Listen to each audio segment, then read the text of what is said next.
यह आदमी कोई साधारण इंसान नहीं था। उसकी सबसे बड़ी ताकत थी उसका मुंह। वह जो भी बोलता वही सच हो जाता। एक दिन उसने बस इतना कहा, गेंद सीधे होल में चली जाए, और अगले ही पल गेंद बिना रुके सीधा होल में गिर गई। सामने खड़ा आदमी हैरान रह गया। सड़क पर चलते हुए उसने देखा कि पुलिस किसी को चालान कर रही है।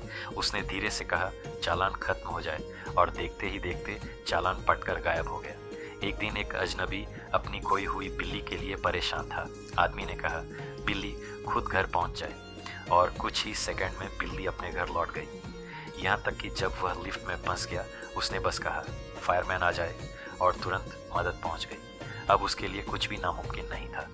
देर होने का डर खत्म, एक शब्द और रेड लाइट ग्रीन। पैसों की कमी नहीं, बस कहा, पैसों की बारिश हो जाए।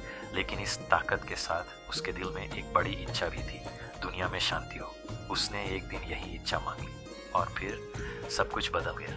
सारे हथियार खिलौनों में बदल गए।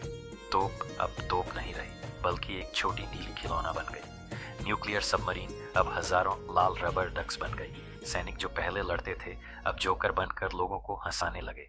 मशीन गन से गोलियां नहीं, बल्कि स्वादिष्ट केक निकलने लगे। टैंक अब शहरों में फूल बांटने लगे। यहाँ तक कि खतरनाक गोलियां भी नरम खिलौना भालू बन गईं। अब युद्ध हिंसा का नहीं, खुशी और मुस्कान का जरिया बन गया था। तो अब सवाल यह है, अगर आपके पास ऐसी शक्ति होती तो आप क्या करते?